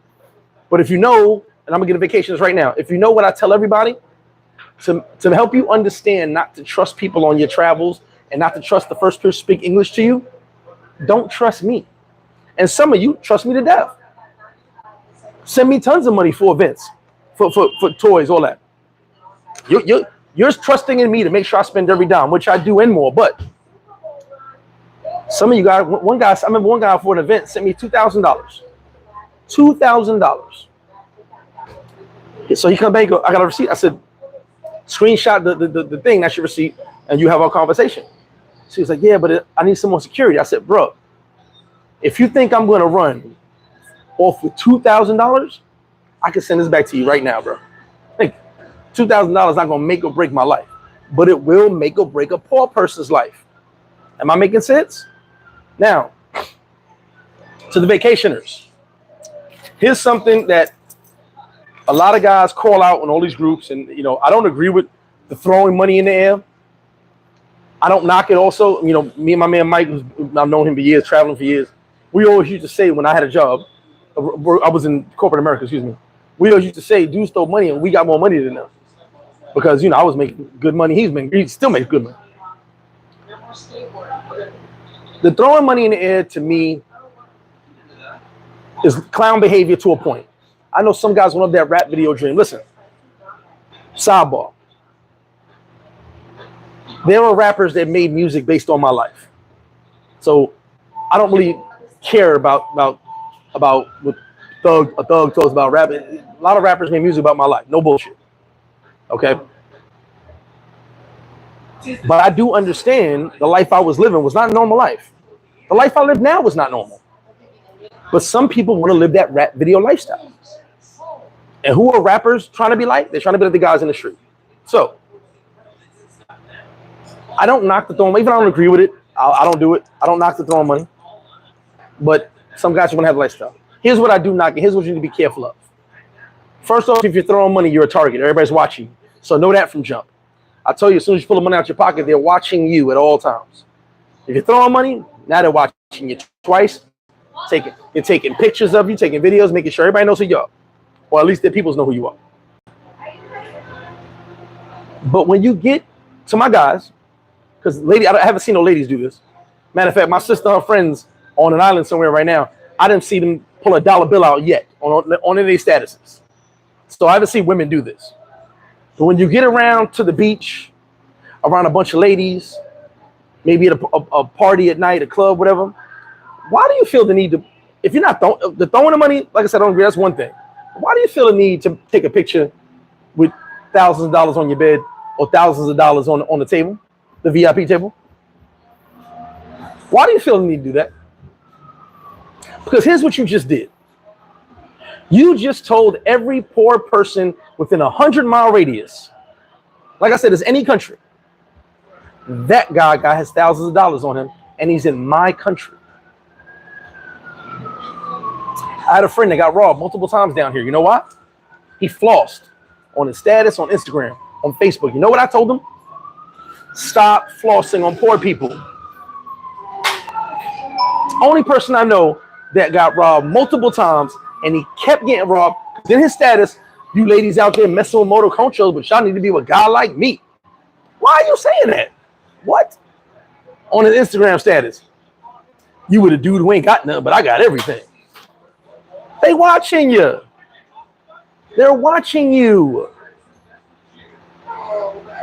Why are you putting a bed or having a chick? Mind you, you got a chick in your villa, chick in your apartment, whatever, like I said, whatever country you in, and she's doing the what's the name? I forgot who did that picture with the money on the bed. The pretty woman thing with the money on the bed. And you got $3,000 on the bed. You think when they see that picture, people are like, yo, who that? Oh, that's my American friend. That's my Gringo. Now you the stupid Gringo. Because everybody knows you got thousands of dollars. You travel with thousands of dollars. Now, if you want to go in the fellas group and be like, look, you front something for the fellas, cool. I don't knock that either, because like I said, everybody want to stunt now and then. I had my Knicks Paradise Life shirt on. That was stunt for me. I got my Paradise Life chain on. You know what I'm saying? 14 karat. So let me not lie. I'm stunting. You know what I'm saying? Everybody wants to stunt a little bit. You know what I mean? It's in your blood to stunt. Everybody got to get a little stunt to them. But when you do that, you just told every poor person within 100 miles, because believe it or not, even if them people are not on your Facebook, on your Instagram, on your WhatsApp status, someone screenshotted it and reposted it on theirs. And everybody's asking, who's that? It's a game of numbers. You literally made yourself a target at that very moment. So at that point, I wouldn't trust anybody, because I don't know who saw the photo. I don't know who's trying to meet me in a dark alley, who's trying to get up in the crib. There may be someone who knows security guard at the villa, or at security guard at the condo. And like I said, we're talking everywhere in the world. I'm not just talking about Sosua or Dominican Republic. I've seen you guys do it in Brazil. I've seen you guys do it in Thailand. I've seen you guys do it in Colombia. And a couple of guys got robbed in Colombia when that did happen. As soon as you posted that, someone may know a security guard in that place that you're staying from their neighborhood. The plan for the setup has already started.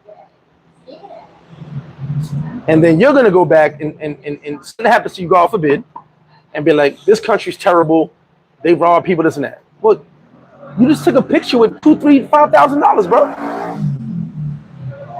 If we was back on the block and I saw you post a picture with $2,000, $3,000, $5,000, I'm coming looking for you.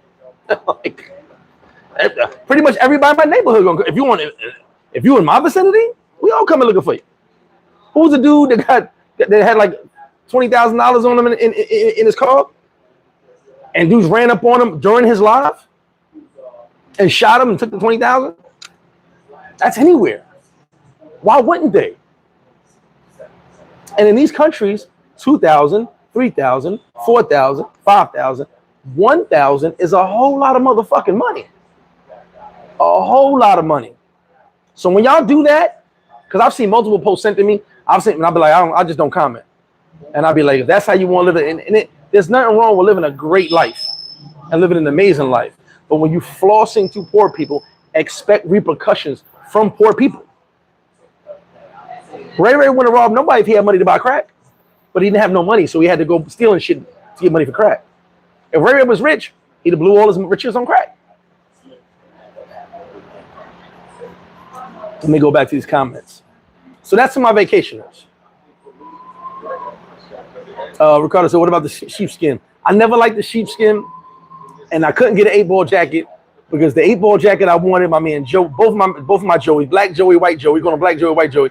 Both of the Joeys had the black 8-ball, which black and white was one I wanted. So I couldn't get it because they had it. So I didn't want the other 8-ball jackets. And I never had a sheepskin. I wasn't in the sheepskin. So I'm an 80s baby. There you are showing your age. Averex, I love the Averex jackets. I heard they're making a comeback. Is that the real Averex? 29 said, what up, Flip? You definitely paid the referees during the game last week. Hey, when Dallas was paying the referees, we didn't say nothing either, did we? And when y'all paid the referee taking our touchdown away, all right, 29, shout to us. Body Thug in the building. MOP, Andy up, yeah, exactly. Taylor said, tell them, Greg, the jump out boys on the game. Yeah, everybody's everybody's watching y'all. This is the age of social media. Y'all post all this shit up. Here's the wild part. I love you guys because when I post things about charity, everybody's giving. But did you notice that the drama always sells? Did you notice when someone's flossing, people are running to believe that person lives like that? But didn't I tell you about the Instagram model who lived in a garage? I think she got money now, but she was living in a garage, and people caught out there. Like, people are watching to see if you got money. Dude, the sneaker game, people are watching when you buy sneakers. Oh, he got those, I gotta get those. Where he at? They setting people up. But like I said, being from New York, it's a New York thing. I'm used to it. The druggings in your alcohol, that was done in New York before it was in the social media. We knew about that. Like if I'm at a certain bar and I don't rock with the people, like I don't rock with the bartenders, I'll be like, I'm talking about New York now. In New York, once my drink is, if I leave my drink, back then I used to leave my drink. Because back then my mom said was, ain't nobody fucking with me. But still, I'd be like, hey, give me another one, take that. And I watch the bartenders like if I didn't know them. You know what I'm saying? That's just New York. Because New York, everybody, Cardi B said her drug and that was going on for so long. Yes, all good. It is one born every minute. You got to relax on the flex, Scott. Tight said, I hate that brother pounding and giving money to the random drinkers. So, I mean, some people are doing it to be, good. I don't knock that. But you also got to understand, it's the same as me doing the toys. When I'm giving the toys, everybody thinks I'm just rich dude giving out toys. Which is why I thank you guys all the time, for donations and stuff. But I always tell, I'm putting a couple videos up now. I always tell people, this is from us. No one ever says this is from me. Because if it's from me, it's a few hundred toys. It's from us. We almost at a couple of thousand toys right now. I think it's like 1,200 toys we're almost at. This might be the biggest toy drive I've ever done. And we've done some big toy drives. This may take a couple of days, a lot of gas, get these toys out. But it's from us. You know what I'm saying? The food drive was from us. People were talking good about me in all these neighborhoods, saying when I'm doing the food drive during COVID, they're like, man, that dude Greg FlipFlop, he helping the people out. I was like, no, it's me and my peoples. The people who can't travel right now, they donate too. They want you guys to be good. Park Lawn Motors said, when I got robbed while living in Santo Domingo, my OG explained something to me. You're on display, drinking good, moving women.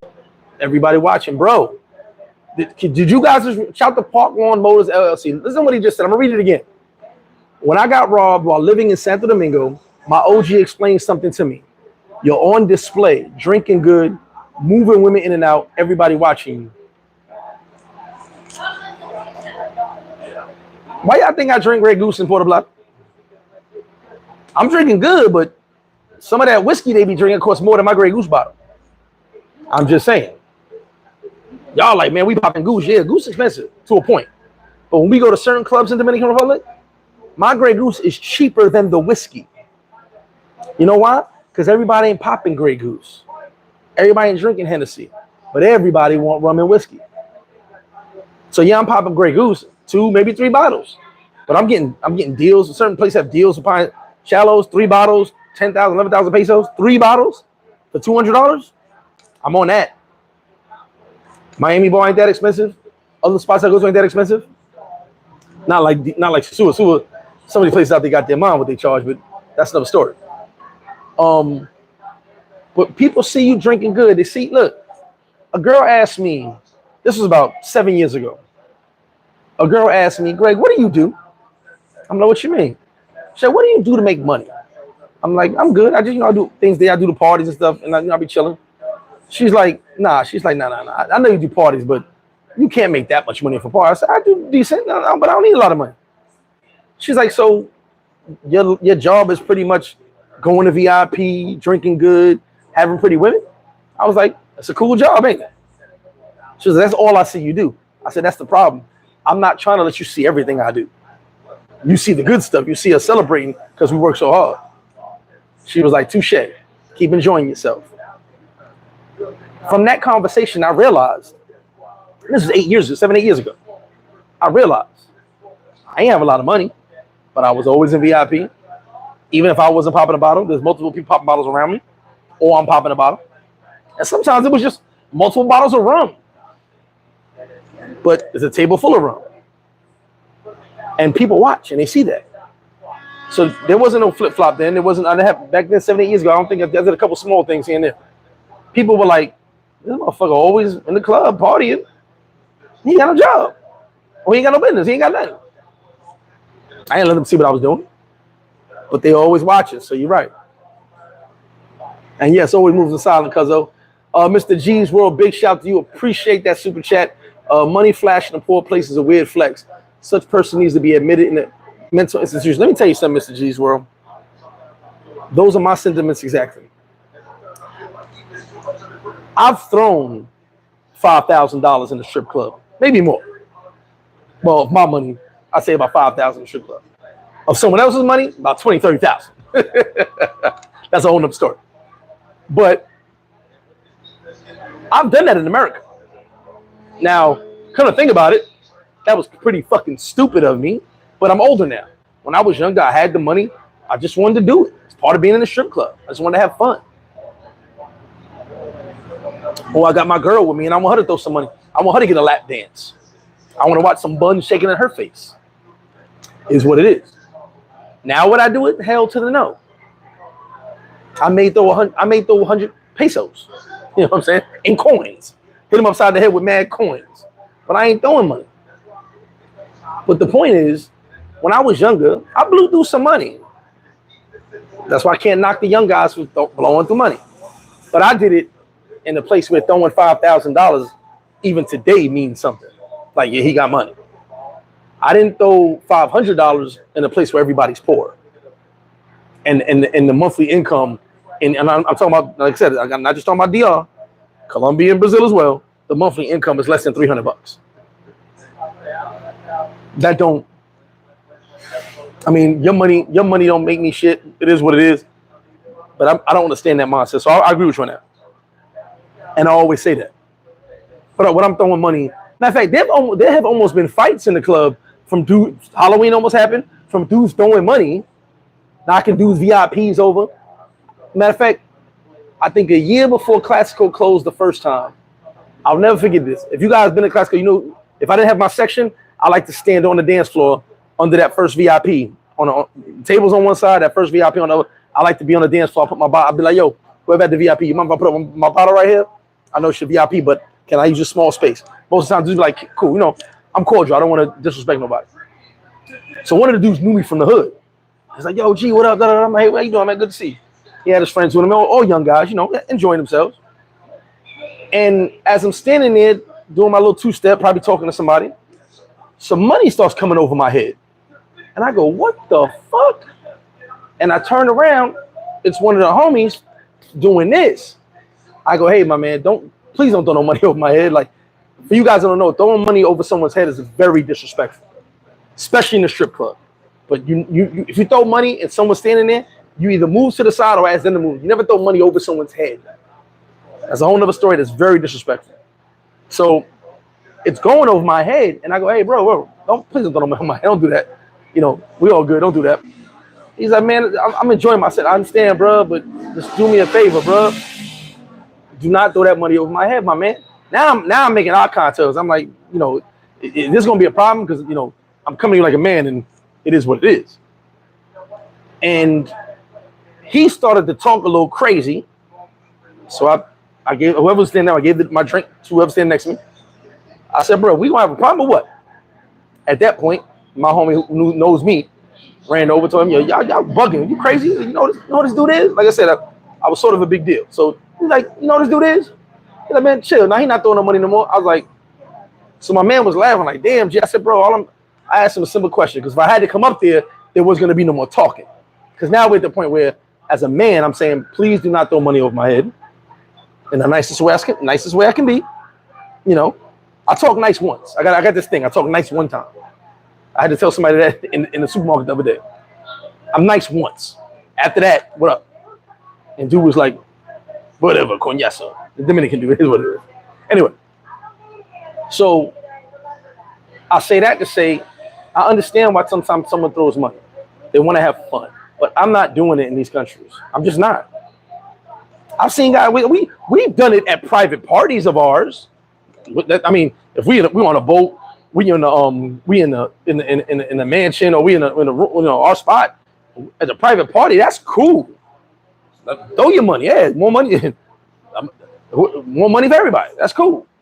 But in the club and all that, nah, I'm not with that. In a private setting, I do not care. SV the God Boston in the building. Said football Vegas vids. I gotta see. They gotta send it to me. Ricardo said, Flip, why didn't Giants pick up Sammy?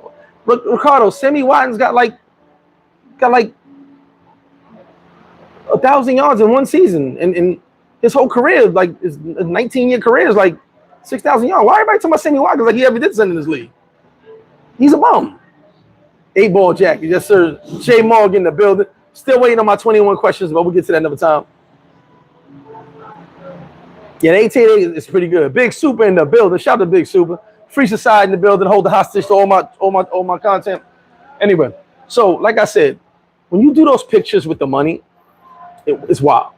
So the whole thing I'm trying to get to is don't be a stupid gringo. That goes for vacationers, staycationers, and expats. Okay? Do not make yourself accessible to everybody. I'm sorry. And sometimes even those people closest to you that know you got bank, they may not do something to you until you treat them a certain way. As long as you're treating them good, that money rolling in, they're going to protect you. But until they feel slighted or disrespected by you, you don't know how they're going to act. And like I said, for me, and this is for me, my personal thing, I'll tell everybody when it comes to business, when it comes to personal, I've never been fucked over by a Dominican. Never. Only Americans. Some of you guys get screwed over by Dominicans and Haitians that speak English because you feel so comfortable. Stop being comfortable. If you can't be, I'm going to say this again. If you wouldn't wear that jewelry, if you wouldn't walk around with all that money in your neighborhood or your worst neighborhood in your area, do not do it in another country. People watching.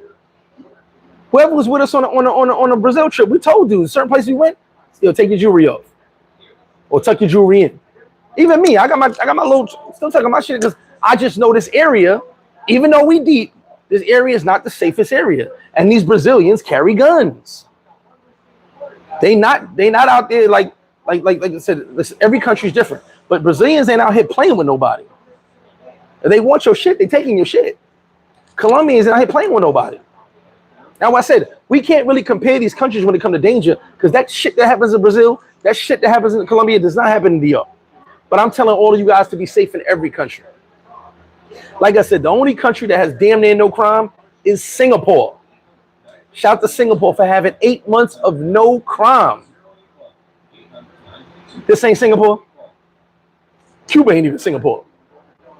Everywhere has crime. But most of the stuff does not happen to tourists unless one of three things: drugs, alcohol, a combo of both, or complacency.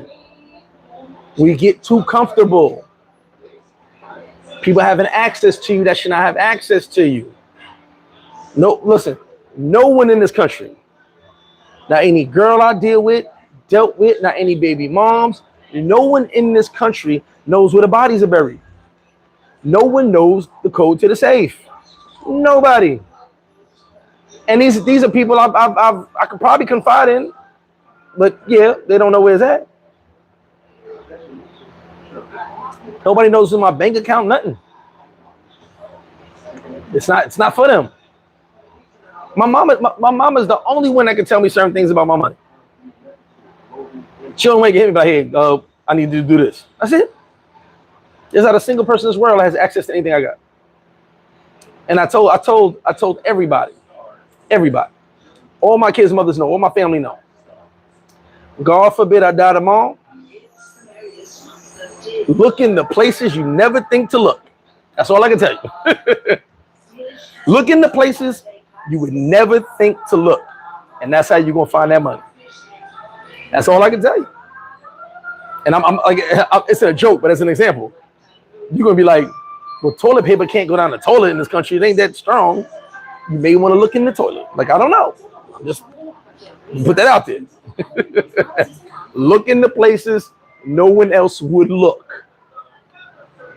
Like I said, I had 60 grand in a waffle box. It's not in the waffle. I don't have no waffles now. I don't eat waffles. I don't think I ever ate waffles. I never ate store-bought waffles. But I had the box. Just be smarter on your travels. Don't give people access. Lock your doors. Lock your windows. I remember a good friend was telling me he would always leave his porch, his deck thing open. His deck door open. Why? You know how many times people probably came and checked that same door? Remember something. You have a good one, cousin. Remember something. If you don't know crackhead Ray Ray, he would just walk by and just check a window. Oh, it's locked. Crackhead Ray Ray had no rhyme or reason, but he would just walk down the block and check random windows. If the lights was out, he'd just walk up. Oh, window's locked. So for next time, he knew you lock your windows. Why are you leaving? Some people would just walk by and check. I'm telling you. And the darker, the better. See me, I don't sleep much. So 3, 4 in the morning, I'm up walking around my house. Hey, Tighter CPT, listen. It is tens of thousands of places, which is why I said, when I'm gone, you got time. I'll tell you right now. Someone's going to find some woo. You're going to have to really think outside the box for me. Brooke and Joey in the building. That happened over here in Bed-Stuy where this guy moved to the block. He got walked into the store while he was easy. And bro, that's the thing. If they know, it's anywhere in the world. If they know you a Vic, you a Vic. And I'm sorry to say this. Sorry, not sorry. Some of y'all are Vics. And we know the Vic is a victim. Some of y'all just really believe that there are not hungry people out here. And I'm not, like I said, I'm not talking about just DR. I want to clear this up because some of y'all will say only in Sosua. If you want to make me list my places of travel when it comes to crime, I have not been to Thailand yet. I will be in Thailand next year. And I have heard Thailand is very, very safe. My list of places in reverse order of dangerous to safe. Brazil, outside of the tourist area, is super dangerous. But outside of the tourist area. Inside the tourist area, Brazil is not dangerous at all, in my opinion. But outside, Jesus Christ. Colombia, inside and outside the tourist area. So I put Colombia first. Let's redo the list. From most dangerous to safest. Colombia, inside and outside the tourist area. Now, some people will say, well, you got to know how to move. Cue my man Bean's video where Homer knew how to move and he got robbed every chance he went, even by the police. That's Colombia. Veteran, old nigga, new nigga. It don't matter. I don't like using the word nigga, but I was using the biggie line. Old nigga, new need to learn. No, I burn, baby, burn like disco inferno. That's all. That's why I would say that. Old nigga, new nigga. Vets who've been in Colombia for years have gotten drugged and robbed, have gotten killed, died. Rookies. Doesn't matter how long you've been there. There's no cheat code. There's no cheat code for Colombia. If it's gonna happen, it's gonna happen. Just hope it don't happen to you. Brazil, like I said, only dangerous to me outside the tourist area, as far as what I see danger-wise. Oh, I've seen the gangsters in the tourist area, and they looking, but they chilling. There's too many police. They kind of chill. Like I've been looking like, damn, motherfuckers over there. Like you can tell the vibe got different. We walking to the beach. I'm like, who those guys? You know what I'm saying? The vibe got real different. And this ain't the normal beach walk day. Those little guys over there. You know what I mean? So that's what I mean. But in the tourist area, you're safe. Now, if you go into the hood, unfortunately, it's very, very dangerous. Like I said, I haven't been to Thailand. So Dominican Republic, hardly anything happens here to tourists. All the stuff you hear is one of those three things. And then Cuba. I don't know personally, per se, the numbers of Cuba, but everyone in Cuba is afraid of police. And me and Taylor May, he'll tell you out 5 in the morning with our phones out, videoing, talking about, oh my God. No one stared at you for more than 2 seconds. No one looked at you. They don't want to look, they don't want any problem with the police in Cuba, so everybody just doesn't bother you. Blade Runner said there's some very hungry people. Yeah, there definitely are. Wallace said Japan's a safe place I've been. I heard Japan is safe, but like I said, I have to tell the places I've been. I have not been there. SV said, where I'm from, people steal anything not attached to the ground to the dumbest things you thought people wouldn't steal. Facts. In DR, you drop a nigga the wild neighborhoods before you do. Facts. Well, we like saying, no, people gonna steal things. Glenn in the building, what's good with you?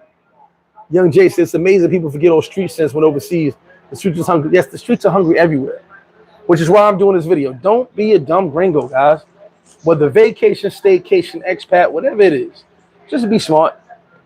Don't flash your money. If you're traveling, like me, when I'm going on vacation, I'm going to another country, my bag comes out my house at 2 a.m. because I know hardly anybody outside 2 a.m. Okay, everybody partying, they posted up or they in their crib.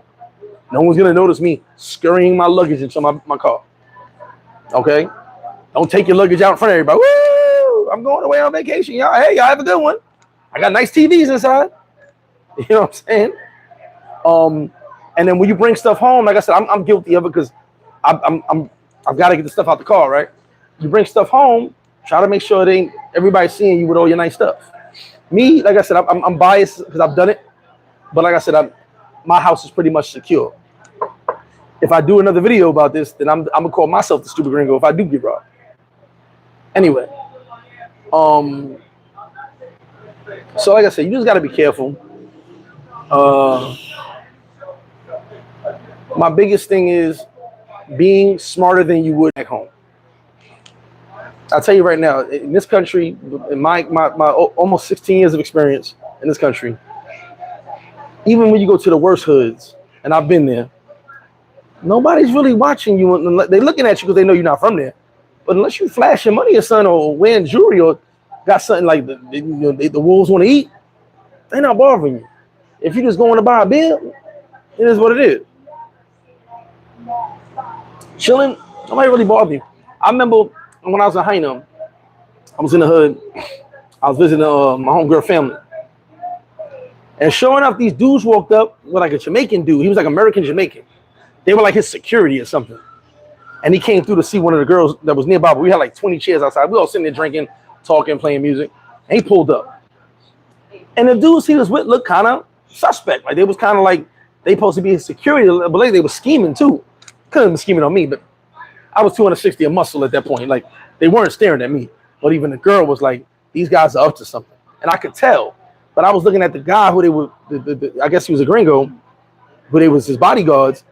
I was kind of like, does he not peep these guys? Are they looking at us or looking at him? And you could peep the energy, like it was just off. But like I said, I was like, I throw them both in the air. I wasn't worried about those two guys.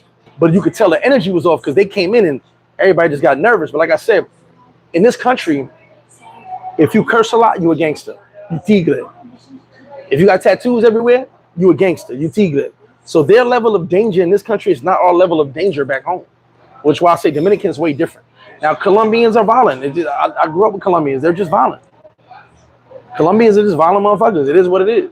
Anybody tell you that Colombia is not dangerous, either has a business, and then the people say, I have a business, either has a business that they trying to set you up. That's the business I'm talking about. They trying to set you up and trying to okie dokie. Even my friends who have been going to Colombia before, all the Christopher Colombians have told everybody Colombia is dangerous. Before all you Christopher Colombians went to Colombia, my guys who were going there said, yeah, Colombia is dangerous. It is what it is. But anyway, real talk, real quick, while we're on this chat, if you guys are still with me, I'm going to tell you guys a triple fat goose story because you guys are still here. So like I said, be careful on your travels anywhere in the world you go, because remember, if you have more than someone else has, someone's looking. But anyway, let me tell you guys the triple fat goose story. So you guys know triple fat goose was a popular coat, like the starter jackets, the sheepskins, all that stuff, right? So I had like one starter jacket. Like I said, I didn't have a lot of money, but I had a starter jacket, and I saved up some of my bread. I got my first triple fat goose. It was black and red. Black and red was always my color. It was black and red. It was dope. And little collar, we had to open it up and pull a little hood out, right? Really wasn't waterproof, so you really want to get it wet, but it was the dope triple fat goose. Can't remember how much I paid for it, but it was whatever the price of triple fat goose was. It was one of the top ones. It was dope. I put it on layaway. I paid for it in 2 weeks because I wanted that specific one, and I had them hold it for me. So now this is the 90s, okay? I'm in junior high school still at the time. Now, I'll tell you guys, I was a real wild kid. Got into a lot of stuff, but I knew all the robbers. I knew all the hood dudes. I'm from the hood, so I'm taking the bus for school. Now back then you had just the special bus pass. If you're from New York, the special bus pass. Remember you had the hologram, and sometimes every month it changed, January, February, March for the month. Or you had the half fare, the full fare. I had full fare, and some people would take it, steal it, and put another month over, something like that. That's way back in the day. That's way back in the day. Now, we're at the bus stop. Now I see this dude Marcus. Not my man Marcus. So my man Marcus, I don't know if he's watching my video, but this dude Marcus was a hood savage. Maybe 3-4 years older than me. He was known for going around the high schools, junior high schools, with his little crew, punching. They're from Linden Boulevard and 199. Linden Boulevard 199. And punch people in their face, taking their stuff. Marcus looked like Mike Tyson back then. Like Marcus was just bigger than everybody. And he looked kind of autistic, but he was just one of those dudes had that slow look to him. Not autistic, but you know what I'm talking about? The slow. Let me laugh right now. He had that slow look to him, but he will punch you in your face real tough. Me and Marcus was cool because I was cool with his cousin. But when Marcus was out and about, there really was no talking to him. If he saw something he wanted, he took it. So now we're at the bus stop. Someone yells out, Marcus coming. Real talk. Now, I always carried a box cutter at all times. You could buy it from your corner store. You ain't have to go. There was no Home Depot back then. Right to the corner store, get a box cutter. Why they sold those box cutters and cigarettes at that age and liquor, I have no idea. But thank you. So I got my orange box cutter. I was a wizard with this shit. Now, Marcus pulls to the bus stop, and what does Marcus do? He does what he always does. Give me that. Like it was really like that. And then his two goons with him, sometimes three, they be like, "Yo, get that up."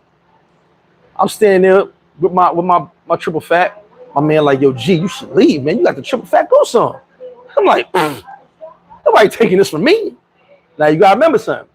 I'm a young knucklehead, which is why I said sometimes that Southside flip comes back if anyone ever wants to take something from me. Even my pride. And I'm not saying it's the smartest thing. My dad always told me, someone wants to take something, give it to him. And Marcus had knives on his crew. They all had knives on him. No guns. We were still young. A lot of dudes ain't have guns at that age. So I'm like, I might take, and I I'm doing this. You know what that is? The box cut. I'm doing that in my pocket. I actually cut a hole in my pocket one time because I just kept doing it, waiting for someone to pull up on me. So I got my book bag on, Jansport. You know, Jansport, people stole Jansports too. So I'm like, back and forth, clicking it, waiting. Marcus making his way down the line at the bus stop, making his way down the line. I'm like this. Back and forth, playing with it. I'm not nervous. I'm ready to go. And even though I know him, I'm like, this is a nice coat. Like, a lot of people wanted this coat. No one got it. Bus come. Marcus making his way down the line. I'm about to get on the bus. Marcus like, yo. He grabbed my arm, like to stop me. I'm like, yo, what up? So I'm about to pull out. I'm like, yo, I got no choice now, right? He goes, I get on the bus first. You know that. I was like, all right, Marcus. All right. Get on the bus. He's like, I know better. I can always get on the bus first. Here I go.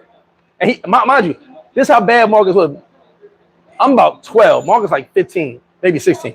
Big ass scar. He already been a spot fit, been locked up. Like he been through it all. He get on the bus. I can know. Now, Marcus got like a shopping bag full of shit. He done got bus passes. He took little. There wasn't no phones like that back then, so everybody had no phone. So like little jewelry and stuff. Like he had a bag full of stuff. A couple jackets. He in the back of the bus. I go to the back of the bus. You know, that was just another hood thing. Gotta go to the back of the bus. Shout out to Rosa Parks. Sometimes I was sitting in the front out of respect, but we always in the back of the bus. I get to the back of the bus, sit by the seat, by the door. Now he's out there. They scouting everybody on the bus. Who got what? Now I got this nice ass triple fat goose on. I probably got the nicest coat left on the bus that wasn't taken. One of the dudes, his goons, who knew me as well, goes, yo, Marcus. Look. So I'm like, once again, I'm doing that with the box cutter. If it's gotta go down, it's gotta go down. This jacket ain't getting off my body unless I'm dead. That's the New York mindset. Anyway, Marcus yells out, yo, don't I know you? I'm like, yeah, you know me. What up? He's like, yo, what's your name? Said my name, which I will not say on this live. He was like, oh shit, okay. You over there on Linden, right? I'm like, yeah, everything good? Mind you, I'm with children. He's still a child, I'm still a child. But this is how New York was. He's like, he tapped this man, yo, he over there from Linden, man. He good. And I was like, I get off that bus. I said, woo. I ain't gonna tell you, look. I was a young, tough knucklehead. But it wasn't until I got 16 that I felt untouchable. And like I said, I'm like 12, something like that, 11, whatever I was at that age. I was still in junior high school. And I was tough. But Marcus was legendary. Marcus ended up getting killed years later. Marcus was legendary. He was robbing dudes his whole life since he could rob. Whatever he knew what taking was, he was doing. So for him not to come at me was something crazy, because I was like, I'm gonna go out for mine. Because, you know, like I said, where I'm from, someone takes your stuff, they take your respect, they take everything. So that's the triple fat goose story. Once again, pay attention. And that Jansport, I said that Jansport, pay attention to your surroundings when you travel. Pay attention to the people around you, your friends, your loved ones that are not related to you. Pay attention. Let me see. Ken Padmore said, Triple Fat Goose, I was in elementary school, a high school kid set someone on fire. Yeah, bro, Ken, you already know it was bad. Kevin G said, how willing are the Mangoes to go WWF Monday night? I don't know, Kevin. They're waiting on you, like Ken said. Steve, I saw your message. I'm on the phone. I'll get off this live in a minute. And yes, shout to the bodegas. There you go. Johnny Flacco said, yo, 113th. 113th, the precinct I grew up by. Thanks for getting us to the playoffs. Shout out to you, Johnny Flacco. So listen, guys. Like, share, subscribe. Appreciate all y'all joining us live. Share this video with guys who are traveling, vacation, staycation, expats. Ladies as well. Couples, families, whatever it is. Just to be safe. You know, your safety is key. You want to keep your belongings, the things you worked hard for, your money, whatever the case may be. But you can avoid a lot of drama by not giving so many people so much access to you, whatever country you're in. Yes, we all have friends. I got tons of Dominican friends, Colombian friends, Brazilian friends. But I don't give everyone full access to me. And not that I don't trust them. I don't trust anybody. All right? I don't know what someone's capable of. I don't know someone's financial situation at that moment. I don't know if that person is broke at that moment and their only means of food is because I'm feeding them. They're not going to tell me that. So by me feeding them and keeping them around me, they're also looking at me like, hey, I need more food. Be smart, y'all. Shout out to y'all on your next trips. I'll be taking trips soon again, 2023. Big shout to y'all. Stay fair. What up, baby? Big shout to y'all and like, share. So make sure y'all share this video. There's a lot of guys you know need to hear this, especially at that 20-minute point. Especially at that 20-minute point. Much love from me to you, MrFlipFlop. I'm out.